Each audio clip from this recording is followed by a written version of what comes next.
ஏற்கனவே நிதிச்சுமையிலே தள்ளாடி கொண்டிருக்கின்ற தமிழ்நாடு, உதாரணத்திற்கு தென் சென்னை தொகுதியை எடுத்துக்கொண்டீர்கள் என்றால், சென்னை மெட்ரோ 2ஆம் கட்ட ரயில் திட்டம் இருக்கிறது அல்லவா, அதற்கான அடிக்கட் 2010ஆம் ஆண்டு நம்முடைய மாண்புமிகு ஒன்றிய அமைச்சர் அவர்களால் நாட்டப்பட்டது.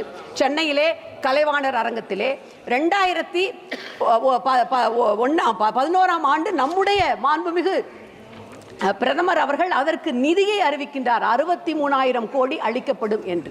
ஆனால் இன்று வரை ஒரு அம்மஞ்சல்லி கூட, அதாவது ஒரு நையா பைசா கூட அந்த திட்டத்திற்கு ஒதுக்கவில்லை.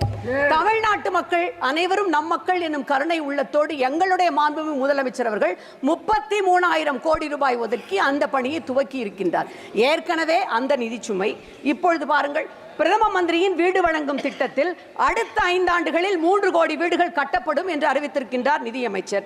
ஒரு வீட்டிற்கான ஒன்றிய அரசின் பங்கினை உயர்த்துவது குறித்து இந்த நிதிநிலை அறிக்கையிலே எந்த விதமான அறிவிப்பும் இல்லை. ஒன்றிய அரசின் பங்கு ஒரு வீடு கட்டுவதற்கு 1.5 லட்சம் என்றால் மாநில அரசாங்கம் 12 இருந்து 14 லட்சம் ரூபாய் செலவு செய்ய வேண்டும். ஆனால் செலவழிப்பது மாநில அரசாங்கம், திட்டத்தின் பெயர் மட்டும் பிரதம மந்திரி வீடு கட்டுகின்ற திட்டம். இது எந்த விதத்திலே நியாயம்? இன்னும் சொல்ல போனால், முத்திரைத்தாள் மாநில அரசுகளின் பட்டியலில் உள்ளது, அதனை குறைக்குமாறு மாநில அரசுகளுக்கு அறிவுறுத்தி இருக்கின்றது. எங்களுடைய தமிழ்நாட்டு முதலமைச்சர் கேட்கின்றார், அறிவுறுத்துகிறீர்கள், ஆனால் அதற்கான இழப்பீட்டு தொகையை நீங்கள் வழங்க வேண்டும் அல்லவா? ஏற்கனவே தமிழ்நாட்டின் சரக்கு சேவை வரி விதிப்பால் தமிழ்நாட்டிற்கு ஆண்டொன்றிற்கு ஏற்பட்ட 20,000 கோடி ரூபாய் இழப்பிற்கு இதுவரை நீங்கள் இழப்பீடு வழங்கியிருக்கிறீர்களா என்று கேட்கின்றார். அவர் மட்டும் அல்ல, தமிழ்நாட்டு மக்கள் அத்தனை பேரும் கேட்கின்றார்கள். இந்த பட்ஜெட் என்பது 5 அம்ச திட்டங்களை உள்ளடக்கியதாக இருக்கிறது. It is a prime minister's package என்று நிதிநிலை அமைச்சர் அவர்கள் தெரிவித்திருக்கின்றார். சென்ற இன்டரிம் பட்ஜெட்டிலேயே ஒரு பிராட் ஃப்ரேம்வொர்க்கில் பெண்கள், உழவர்கள், ஏழைகள், இளைஞர்கள் இவர்களுக்கு முன்னுரிமை கொடுத்து இந்த பட்ஜெட் சிறப்பாக செயல்படுத்தப்படும் என்று சொல்லியிருந்தால், அதிலே ஒரு சிறிய ஒரு உள்கட்டமாக இந்த பிரைம் மினிஸ்டர்ஸ் பேக்கேஜை அறிவித்திருக்கின்றார். வேலை வாய்ப்பு, கல்வி, திறன் மேம்பாடு, பெண்களுக்கான முன்னேற்றம் என்பதுதான் அந்த 5 அம்ச திட்டம். வேலை வாய்ப்பை எடுத்துக்கொள்ளுங்கள். அடுத்த 5 ஆண்டுகளில் 4.1 கோடி இளைஞர்களுக்கு வேலை வாய்ப்பு, திறன் மேம்பாடு முயற்சிகளுக்கு 2 லட்சம் கோடி செலவு செய்யப்படும் என்கின்றார். 2014இல் 5.44% இருந்த வேலை வாய்ப்பின்மை, அன்எம்ப்ளாய்மெண்ட், 2024இல் 9.2 உயர்ந்திருக்கின்றது. சமீபத்திலே குஜராத் மாநிலத்தில் பரூச் மாவட்டத்தில் அங்கலீஸ்வர் என்கின்ற ஊரில் தனியார் நிறுவனம் நடத்திய ஒரு நேர்காணலில் ஆயிரக்கணக்கான இளைஞர்கள் கூடி அந்த கட்டடமே இடிந்து விழுகின்ற அபாயத்தை வந்தது. இதுதான் 10 ஆண்டு கால பாஜக அரசினுடைய சாதனை. உடனே அடுத்ததாக திறன் மேம்பாட்டுக்கு வாருங்கள். 5 ஆண்டுகளில் 500 நிறுவனங்களில் 1 கோடி இளைஞர்களுக்கு இன்டர்ன்ஷிப் வாய்ப்புகள் தரப்படும், ஊக்கத்தொகை 5,000 அளிக்கப்படும் என்கிறார்கள். இந்த இன்டர்ன்ஷிப் பயிற்சி செலவில் 10% இந்த நிறுவனங்கள் CSR நிதியிலே இருந்து வழங்குமாம். அதாவது 5 ஆண்டுகளில் 60,000 கோடி ரூபாய். இவையும் பெரு நிறுவனங்களுக்கு மட்டுமே பயன் தரும். MSME என்று சொல்லப்படுகின்ற சிறு குறு நிறுவனங்களோ அல்லது ஸ்டார்ட் அப்போ இவையால் பயன்பெறப் போவதில்லை. அடுத்த 5 ஆண்டுகளில் 20 லட்சம் இளைஞர்களுக்கு திறன் பயிற்சி வழங்குவதாக அறிவித்திருக்கின்றார் நிதியமைச்சர். ஆனால் பேரவைத் தலைவர் அவர்களே, தமிழ்நாட்டில் மட்டும் ஒரு ஆண்டிற்கு 15 லட்சத்திற்கு மேற்பட்ட இளைஞர்களுக்கு திறன் மேம்பாட்டு பயிற்சி வழங்கி வருகின்றார் எங்களுடைய முதலமைச்சர். ஃபார்மல் செக்டரில் முதன்முறையாக பணியிலே சேர்கின்ற இளைஞர்களுக்கு 1 மாத ஊதியம் வழங்கப்படும். அவர்கள் EPFO என்னும் என்ரோல் செய்யப்பட்டு அதற்கு பின்பாக குறைந்தபட்சம் 15,000 ரூபாய் அல்லது உயர்ந்தபட்சம் 1 லட்சம் ஊதியம் பெற்றால் மட்டுமே இந்த 1 மாத ஊதியம் அவர்களுக்கு வழங்கப்படும். ஒன்றை நினைவூட்டுகின்றேன், குறைந்தபட்சம் 20 தொழிலாளர்கள் இருந்தால்தான் ஒரு நிறுவனம் EPFO சட்டத்திற்குள் வரும். ஆகவே இதுவும் சிறு குறு தொழில்கள் நிறுவனங்களுக்கு பயன் தராது, பெரு முதலாளிகளுக்கு, பெரு நிறுவனங்களுக்கு மட்டுமே பயன்படும். பெண்கள் முன்னேற்றமாம், 3 லட்சம் கோடிகள் அதற்கு ஒதுக்கப்பட்டுள்ளது. ஆனால் கிராமப்புற பொருளாதாரத்தை அடியோடு சீர்குலைக்கின்ற மன்ரேகா திட்டத்திற்கான நிதி முற்றிலுமாக முடக்கப்பட்டிருக்கின்றது. இது எப்படி இருக்கின்றது? நாரி சக்தி என்று சொல்லுகிறீர்கள். இதுகாரும் எங்களுடைய பாதிக்கப்பட்ட மணிப்பூர் பெண்களுக்கான நிவாரண நிதியை இந்த அரசு வழங்கி இருக்கின்றதா? மன்ரேகா நிதியை முற்றிலுமாக குறைத்துவிட்டு மணிப்பூர் பெண்களுக்கு அந்த நிவாரண உதவியை வழங்காமல் இருப்பது என்பது எப்படி இருக்கிறது தெரியுமா? படிப்பது ராமாயணம், இடிப்பது பெருமாள் கோயில் என்பது போலல்லவா இருக்கின்றது.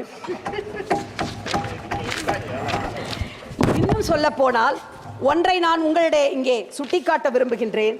கல்வி, வேலை வாய்ப்பு, திறன் மேம்பாட்டு திறன், பெண்கள் முன்னேற்றம், இப்படி sir I am the second speaker, just 5 minutes.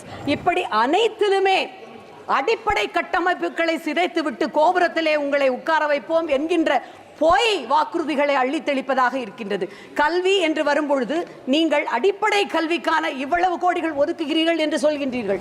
ஆனால் மேற்படிப்புக்காக நடைபெறுகின்ற நுழைவுத் தேர்வுகளிலே நடைபெறுகின்ற மோசடி, வினாத்தாள் கசிவு, இன்னும் சொல்ல போனால் உலகில் எங்குமே கேள்விப்படாத அளவிற்கு நகைச்சுவைக்கு உரிய கிரேஸ் மார்க் தருகின்ற மதிப்பெண்கள் தருகின்ற, it has become a biggest farce of the century. தருகின்ற முறையை ஒழித்து கட்டாமல் கல்விக்காக நாங்கள் மேம்பாட்டு நிதி ஒதுக்குவோம் என்பது மிக நகைப்பிற்கு உரியதாக இருக்கின்றது. ஆகவேதான் நான் இந்த பட்ஜெட்டை base budget, BASE in caps, without a base என்கின்றேன்.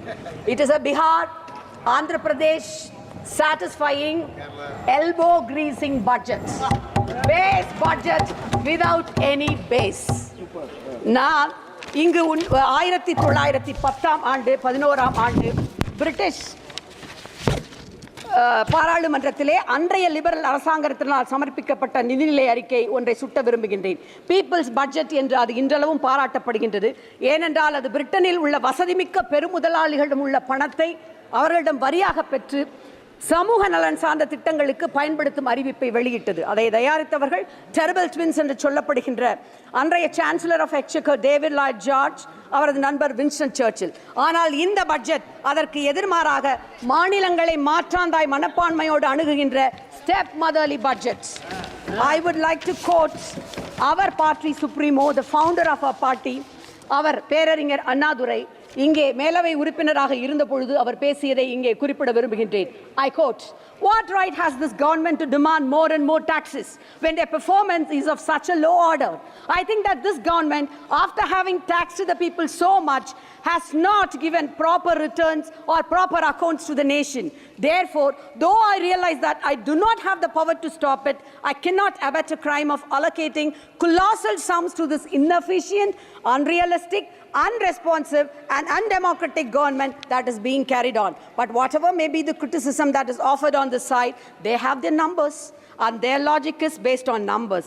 Therefore, Mr. Chairman, offering this criticism, we have to go to the other forum and receive justice from the only one source, the public. And Mr. Chairman, we are confident of getting a proper verdict." Those were the words by our CNN-A. We have had a proper verdict. எங்களுடைய மக்கள் மிகச் சரியான தீர்ப்பை வழங்கியதால் தான் மெஜாரிட்டியாக இருந்த பாஜக அரசாங்கம் இன்றைக்கு மைனாரிட்டியாக இருக்கின்றது. மேலும் தமிழன் என்ற ஒரு இனம் உண்டு, தனியே அவருக்கு ஒரு குணம் உண்டு. இதை மறந்து மேலும் தமிழர்களை, தமிழ்நாட்டை இந்த அரசாங்கம் வஞ்சிக்குமானால் நம்முடைய மாண்புமிகு நிதியமைச்சர் அவர்கள் சிலப்பதிகாரத்தை மிக நன்றாக அறிவார். அந்த காப்பியத்தில் இளங்கோ அடிகள் கூறிய அந்த வரியை நான் நினைவூட்டுகின்றேன். மேலும் தமிழ்நாட்டை, தமிழ் மக்களை வஞ்சித்தால் இளங்கோ அடிகளுடைய அந்த வரிகளைத்தான் நான் நினைவூட்ட வேண்டும். அரசியல் பிழைத்தோருக்கு அறம் கூற்றாகும், அரசியல் பிழைத்தோருக்கு அறம் கூற்றாகும். பாதகம் செய்பவரை கண்டால் நாம் பயங்கொள்ளலாகாது பாப்பா, மோதி மிதித்து விடு பாப்பா, அவர் முகத்தில் உமிழ்ந்து விடு பாப்பா. அண்மை செய்திகளை உடனுக்குடன் தெரிந்து கொள்ள இணைந்திருங்கள் இயம்நாடு தொலைக்காட்சியுடன்.